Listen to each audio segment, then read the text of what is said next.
Hello बच्चों, आज हम लोग भौतिक विज्ञान में पिछले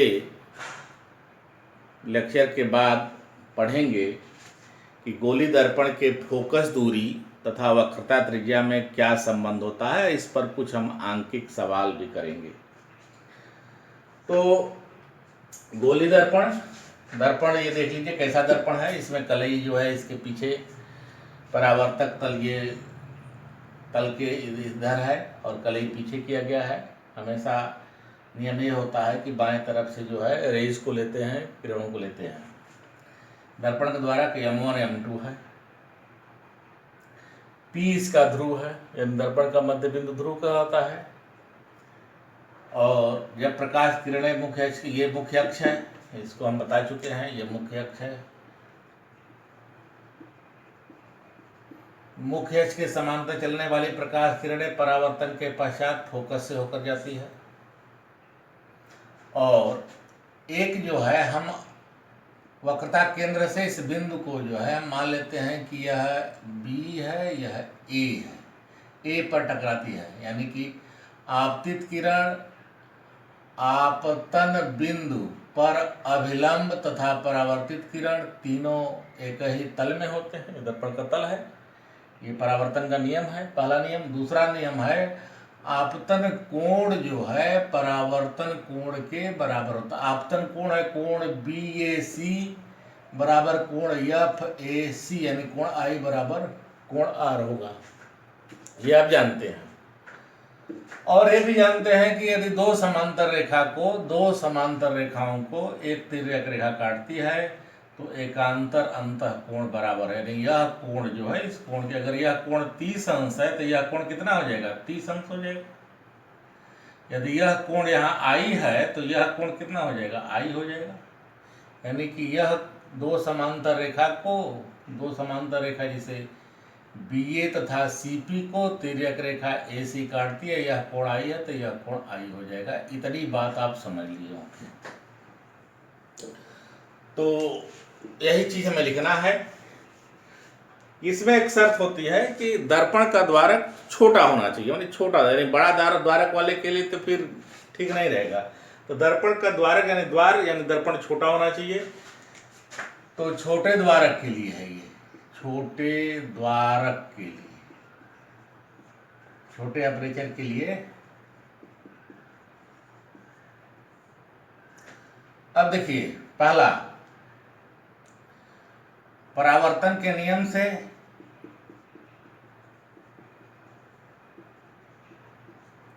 कोण BAC बराबर कोण FAC, यानी कि इसलिए कोण I बराबर जो होगा कोण R, परावर्तन का दूसरा नियम है। अब परंतु यहां देखिए, BA समांतर जो है CP को तिर्यक रेखा AC काटती है,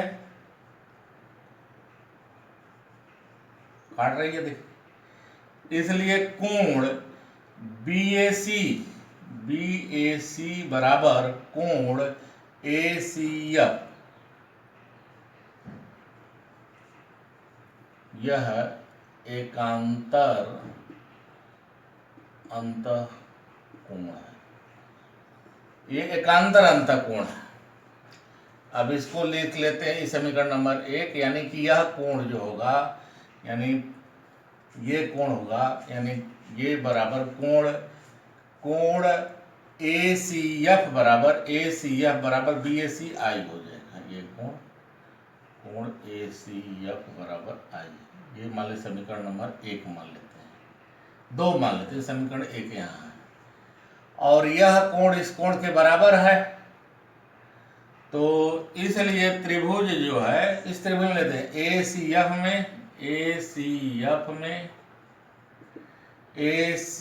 में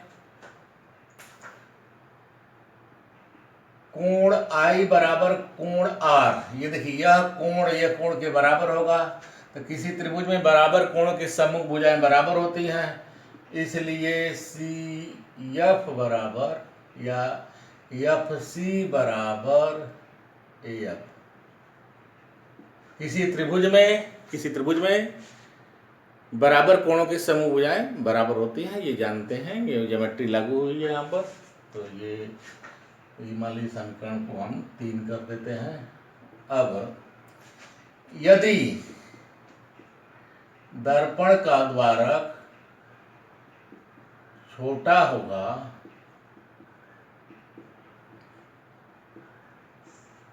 तो ए बिंदु से डाला गया लंब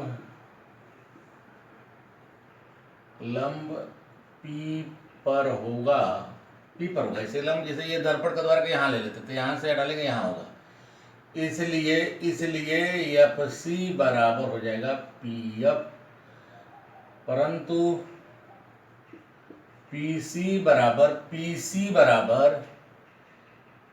पी एफ धन एफ सी, और यहाँ से एफ सी का मान है P F plus P F, P C बराबर 2 पी एफ बराबर पी सी, पी एफ धन पी एफ, 2 पी एफ यहाँ लिख देते हैं, पी सी यहाँ लिख देते हैं, तो पी एफ बराबर हो जाएगा P C by 2। P F यानी यह दूरी एफ है, फोकस दूरी, दर्पण के ध्रुव से मुख्य फोकस के बीच की दूरी दर्पण की, गोली दर्पण की फोकस दूरी कहलाएगी।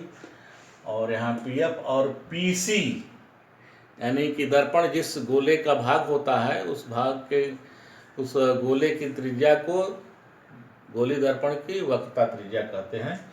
इसलिए पी सी बराबर यानी यह बराबर जो होगा r/2, यानी किसी गोली दर्पण की फोकस दूरी वक्रता त्रिज्या की आधी होती है। बहुत इंपॉर्टेंट सवाल है। इसमें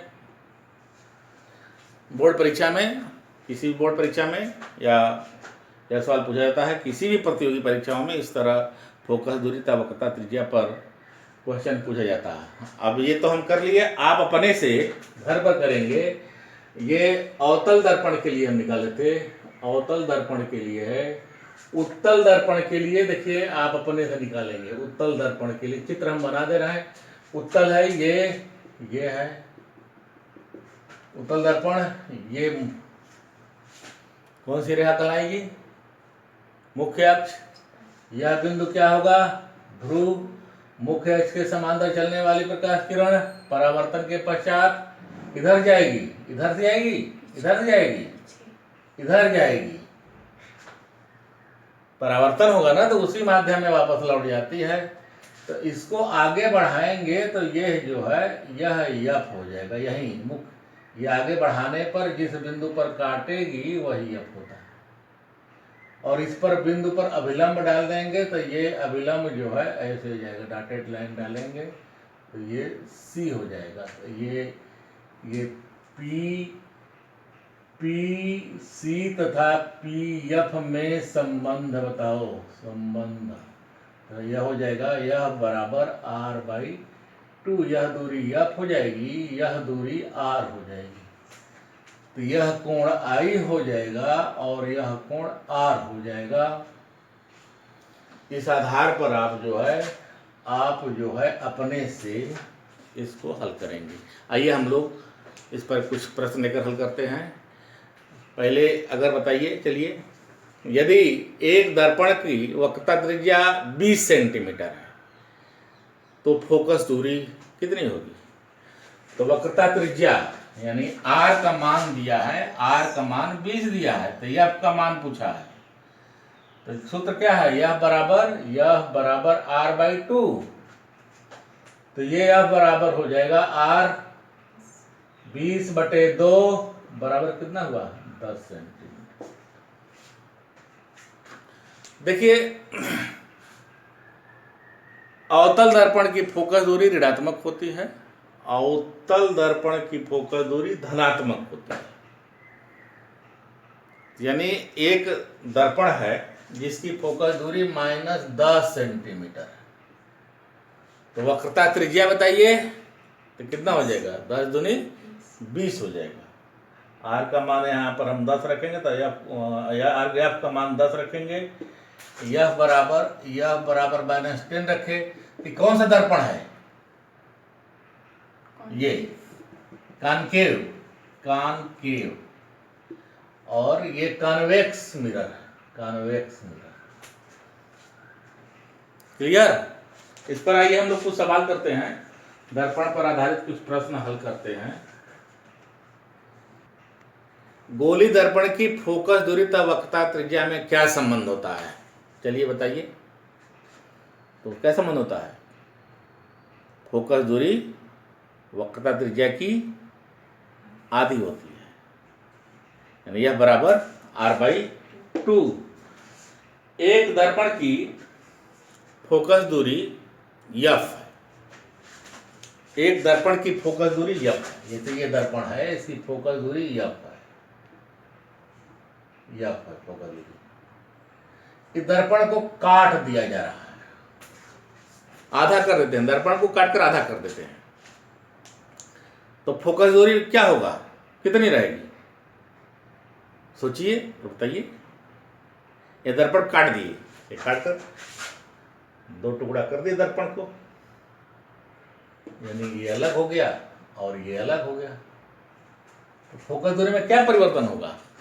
कोई परिवर्तन, क्योंकि फोकस दूरी तो भाई वही गोला है, उसमें कोई अंतर आया नहीं। इससे अगला क्वेश्चन है, एक उत्तल दर्पण की फोकस दूरी 20 सेंटीमीटर है, तो इसकी वक्रता त्रिज्या कितनी होगी? फोकस दूरी 20 है, तो यह बराबर सूत्र है, यह बराबर 20 दिया है, तो R बराबर कितना हो जाएगा? तो इसे लिख लीजिए पहले। तो यहां से R बराबर 2F, यानी 2 गुणे 20 बराबर कितना हो जाएगी? 20 दूनी 40 सेंटीमीटर। प्रश्नों को ध्यान से सुनिए, ध्यान से पढ़िए, तब घबराहट में नहीं। अच्छा, ये फोकस दूरी धनात्मक होगी, ऋणात्मक होगी? तो उत्तल दर्पण है, तो उत्तल दर्पण का चित्र इधर होगा, तो फोकस दूरी धनात्मक हो जाएगी। इससे अगला क्वेश्चन हम लेते हैं कि जैसे एक दर्पण के सामने कोई वस्तु रखी जाती है, तो उसका प्रतिबिंब कहां बनेगा? तो अब दिमाग में तो आपके आ रहा होगा कि भाई कई प्रश्न यहाँ पर पढ़ते हैं, दर्पण कैसा है, उत्तल है कि अवतल है कि समतल है? यानी उत्तल है प्रतिबिंब, या अवतल है या समतल है तो प्रतिबिंब आभासी बनेगा, वास्तविक बनेगा, छोटा बनेगा, बड़ा बनेगा, कहाँ बनेगा? इस पर हम आपको अगला लेक्चर देंगे।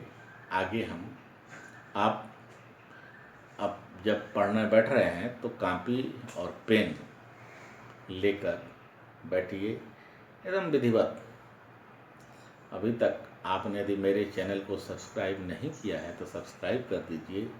प्रतिदिन आपको एक वीडियो अवश्य मिलेगा, जिससे हम लोग पाठ को भली भांति कर सकें, प्रश्नावली को भी हल कर लेंगे। धन्यवाद।